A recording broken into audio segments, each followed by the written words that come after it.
Uy! Ay, ang ganda. Nauna po ako. Hindi, akin to. Hindi, nauna po ako. Ang ganda mo. Akin na to. May nakikinig, ramdam bawat pintig. Just be! Sa'yo ako, sa'yo ako, sa'yo ako. Kumusta ka? Tara, usap tayo. May nakikinig, ramdam bawat pintig. Just be! Sa'yo ako, sa'yo ako, sa'yo ako.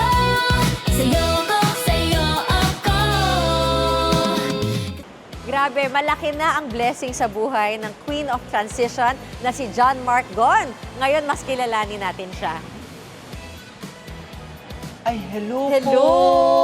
Hello po, Miss Bernadette. Bonggang-bongga ka na, ha? Welcome po sa bahay ko. Uy, bonggang-bongga. Pasensya na po, Ang fresh po ba? Ganito ka lang sa bahay. Ito lang po, ito lang po. Normal mo lang to. Saks lang. Para kasi pretty woman, Diba? oh. Ay, naku. Slay lang, Slay- everyday, gano'n. slay everyday. Welcome po sa bahay ko. Pasensya na po. Ay, naku. May mansion ka na pala. Hindi po, sakto lang po. Pero balita ko napagawa mo na yung bahay mo. Ito na po yun. Ito na yung bahay mo. Uy, ito ang barkada Ito po mo. yung mga friends ko po. Opo. Sige, pakilala mo sila. Ito si Dino po. Si Dino, yung best friend ko yan. Tapos ito yung ano ko, tropa ko din to since day one. Ayan, si Patok, yung tropa ko din na nga ngayon, nag-edit-edit din minsan, gano'n. Mga Tas, taga ayun, Bacolod. Si Jing, And, our managers. so alam ko, bonggang-bongga ka na, pero paano nagbago ang buhay ng isang John Mark Gon? Sobrang laki po talaga pinagbago. Pero hindi ko pa po ito bahay. Ay, hindi ba? Hindi ko pa po ito bahay. Parang hindi ko pa po ito siya bahay. Parang papagawa ko pa lang po sa Bacolod. Parang sobrang laki din po siguro ng pinagbago kesa dati. Kasi ngayon parang grabe yung mga blessings ni Lord. Nakakatuwa din po at nakakataba din po ng puso. May bago ka pang kotse sa Bacolod. Opo, opo. May bagong bahay. Bahay. Papagawa pa lang po. At marami pang endorsements! So, gandang-ganda ka nga sa sarili. Oo, sobra po. Bakit ka nagagandahan sa sarili mo? Wala, ganito talaga nakikita ko. Sobra. Bakit din yung Ako a star! Kung may kamukha ka kalyo, sino yun? May mas maganda pa ba sa'yo? Tanggalin ko yung Marian Rivera. Marian Rivera ang kamukha mo.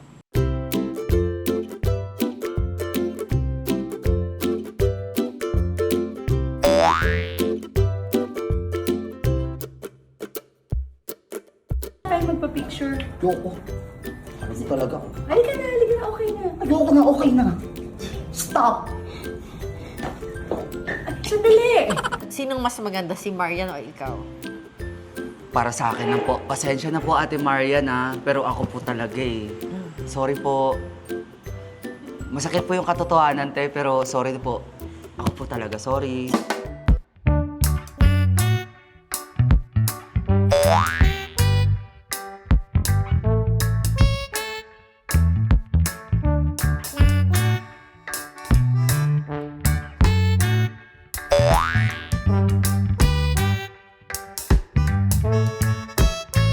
Oh, ngayon ang side B na transition queen. Kalyo. Kalyo? Kalyo. John Mark, hello. Hi po. Nice Welcome to meet you po. Channel B. Ay, thank you po. Oh. Ay, wala pa pala. Sayang. Akala ko magta-transition na po. Kamusta naman ang leeg mo? Parang tumutunog na po eh. Parang, sakit na po. Charot. Hindi po. Pero malayo nang narating ng leeg na yan. Ng Kaya nga transition po na eh. yan. Sobrang din po. Thankful. Anong feeling ng sikat? Actually, una po parang hindi ko pa po na na tawag dito na nagsisink in sa ko. Sikat na ba ako? Sabi ko ganun sa sarili ko. Kasi dami na nagpapapicture dito sa Manila. Sabi ko, sikat na siguro ako. Lord, thank you. Sabi ko na ganun. Lord, thank you dahil binigay mo sa akin to. Although, dati pa ako nagbablog 6 years. 6 years na po ako nagbablog. Tapos, meron namang nagpapapicture pero doon pa sa Bacolod, wala pa akong dito sa Manila. Sabi ko, nung madami na dito, nakakilala na ako ng mga tao dito sa Manila. Sabi ko, siguro sikat na ako. Masarap sa pakiramdam na nagustuhan nyo yung ginagawa ko. Na-appreciate. So, nag-sink in na rin Nag-sink in na rin. after. Oo po. Oo. Parang, ang sarap. Ang sarap sa pakiramdam. Gusto ko to. Oh, thank you, Lord. Wait, palagi ka bang nagpapatawa nung bata ka? Hindi naman po. Hindi po eh.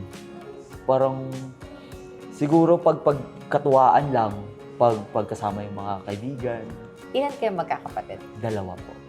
Pang ilan ka? Bunso. Bunso.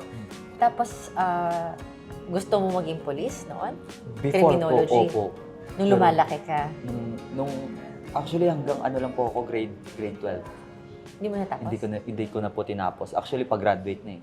Kaso sabi ko, alanganin talaga sa pera dahil sa hirap ng buhay din dati. Yung buhay kasi namin parang si Papa kasi yung nag-aano sa amin eh. Parang nagbibigay ng mga, nagpo-provide sa amin ganun sa mga araw-araw. Tapos, di natin inaakalang bigla siyang nawala. Tapos, yun, parang nanibago lahat. Nilakasan ko yung loob ko na tanggapin ko yun kahit mahirap, pero dahan-dahan.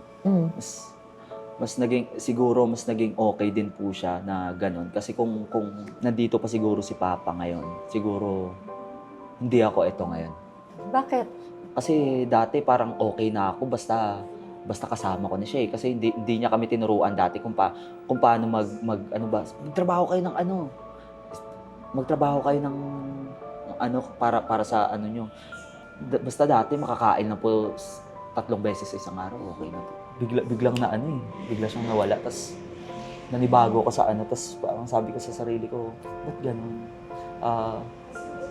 Hindi ko alam ko kung paano magtrabaho, pero hindi ko alam kung paano kumita ng pera nung iniwan niya kami. Paano siya nawala?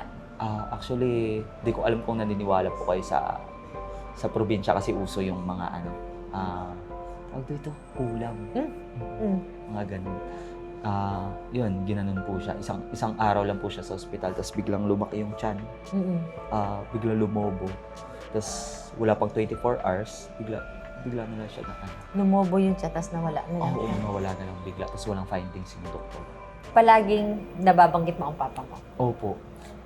Ano yung relationship mo sa papa mo? Bakit super kayo close? Actually po, sobrang... Ako yung ini-spoiled niya dati. Kung anong gusto ko, ibibigay. Parang ano yun. Dati, nung buhay pa siya, tas yung last chat niya sa akin, sa Bacol, sa Ilonggo, saan ka na? Sabi niya sa akin. Nahanap niya. Oo, saan ka na? Yung chat niya sa akin. Tas ngayon, nire-reply ko ngayon na nandito na ako sa pangarap ko. Ito ba ang pangarap mo? Ito yung pangarap ko. Ito yung gusto ko. Parang panakuha ko na yung na napatayo ko na yung bahay. Ganyan. Nabili ko na yung gusto ko. So, ang pangarap mo, hindi talaga maging content creator, kundi maiahon yung pamilya mo. Po. Ganun po. Kung hindi ka naging content creator, ano yung buhay mo? Hindi ko po alam. Ako kasi yung tao po, go with the flow na lang po ako eh. Opo. Nung pinasok mo yung pagiging content creator, 2018. 2018 po. 2018, anong goal mo nun? Ba't mo ginagawa? Gusto ko lang magpasaya. Kasi masaya din ako sa ginagawa ko. Yun yung gusto ko talaga. Masaya ako sa ginagawa ko, wala akong napakang tao. Dati kasi, una ako mag-vlog, ako lang. Parang lalagay lang ako ng camera dyan kahit saan. Tapos sige, video ako dyan ng mga hugot. Mga hugot-hugot na parang katuwaan lang ba. Tapos hindi ko alam na gustuhan ng mga tao. Hanggang sa tuloy-tuloy na, hanggang sa nakilala ko yung mga tropa ko. Hindi ka naubusan ng gimmick? Ng idea po. Oo. Hindi po eh. Basta kung for example, wala na akong idea. Tingin lang ako sa mga tao. Tapos parang makita ko yung mga magjowa. Ay, pwede no? Tapos lagyan ko na lang ng twist. Eh ngayon, ano nang plano mo? Ang plano ko ngayon, parang gusto ko na lang mapatayo yung bahay. Oo. Bahay ko, tapos maging okay yung pamilya ko. Yun na lang yung gusto ko po. Hindi ka ba natatakot na baka panandalian lang lahat ng to? Kaya nga po eh. Kaya nga po, maging ano din ako. Kailangan, hanggat sa nandito pa ako, gawin ko na yung gusto ko. Oo. Ano ko na yung mga bagay na kailangan ko in the future. What's in the bag? Hindi siya nag-uulit ng damit, guys. Anong problema mong mag-ulit ng damit? Parang nasa isip ko po kasi, paulit-ulit, same yung content ko. Tapos, kung mag-ulit pa ako ng damit, parang hindi na siya parang hindi na siya ganun ka-effective. Artista.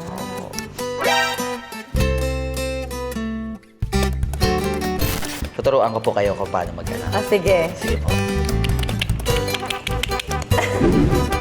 Lipstick.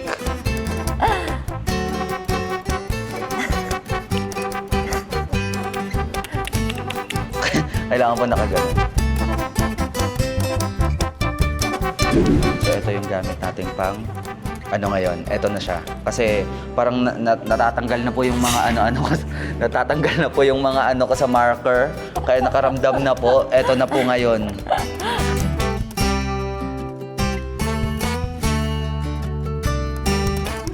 Perfect.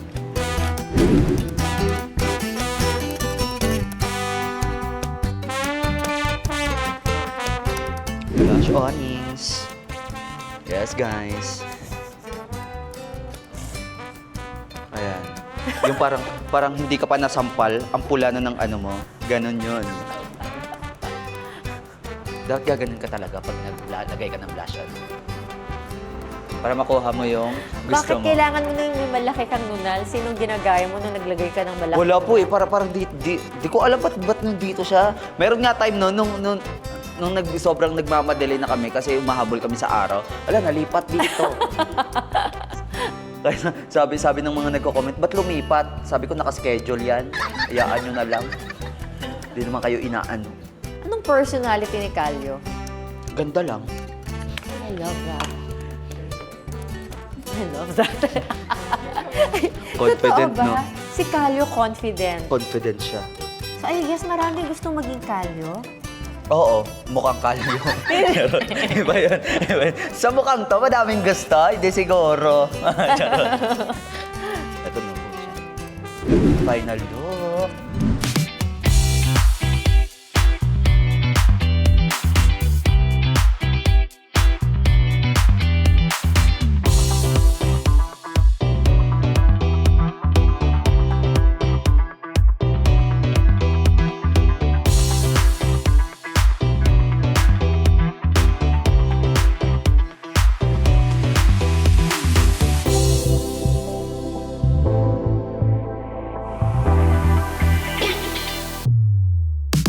Natanggal. Alam mo ba bakit natutuwa ang mga tao kay Bakit Calio? po? Di ko po alam. Siguro sa mukha ko daw. Sa mukha ko daw. Kita ko sa comment nila. Sa mukha. Ano ba mukha ko? Eto ba yun? Mahilig ba kayo sa mukhang ganito? Ano ka ba? Maldita ka ba? Mabait ka ba? Maldita ako sa Ikaw magaganda. Kaya pala, maldita ka sa magaganda. Bakit? Kasi ayokong gustong nilalamangan ako eh. Ah. Gusto ko ako lang maganda. Mm. Kaya nung nakita ko po kayo kanina, parang pag nag-transform ako, magagalit ako eh. Pero Kasi bakit sobrang ka ganda niyo po eh. nakakainis? Ano yun? Parang hindi mo masabing inis na inis ka? Oo. Parang mga gusto ko kasi ako lang maganda. Ganun. Gusto ko ako lang. So, palaban si Calio? Palaban. Oo. Pero hindi siya nananakit. Ganun. Confident lang siya sa kung feeling niya maganda siya. Ganun. Ano yung mga nakukuha mong comments naman from your followers, Calio? Mas naano ako dun sa mga OFW natin na mga nagko-comment na sobrang natutuwa ako sa'yo kahit nung time pa nung nung nag-gera, nag-i-start na ako. Kahit may gera dito sa amin, kahit papano nawawala yung kaba namin dahil napapanood namin yung video mo. Mga ganong comment guys. Sabi ko sobrang sarap. Kaya siguro tinuloy-tuloy ko din. So, si Calio may soft spot. Opo, sobra. At anong takeaway nila sa'yo? Siguro po, burger na lang, take out po. Ay, iba po yan. Sorry po. Ano ang Siguro gusto mong yung matutunan nila sa'yo? Gusto nilang matutunan sa akin. Huwag nilang gayahin yung pagiging maldita ko. Parang iba yung confidence kapag nandito ko na sa anyong to. Ganun po. Parang, eto na kasi, nakilala kasi ako ng mga tao ng ganito eh. Madaldal, Ganun. Pero pag nasa personality ka ni Calio, wala ka naman tinatago na. Wala po. Wala. Parang dati po lang po kasi parang ganito na yung ginagawa ko dati. Pero yung kung ano ako, siguro yun yung hindi ko naan sa sarili ko. Minsan, nadadala ko na. Parang natatakot na ako sa sarili ko. Ganda ko lang. Ganon. Turuan mo ako ng titik ng leeg. Oh, one. Mas masakit po siya sa leeg, ah. Totoo ba? Ay, sakto lang. Parang...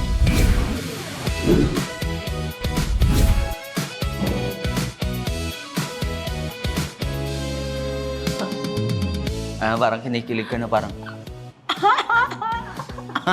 parang ganon.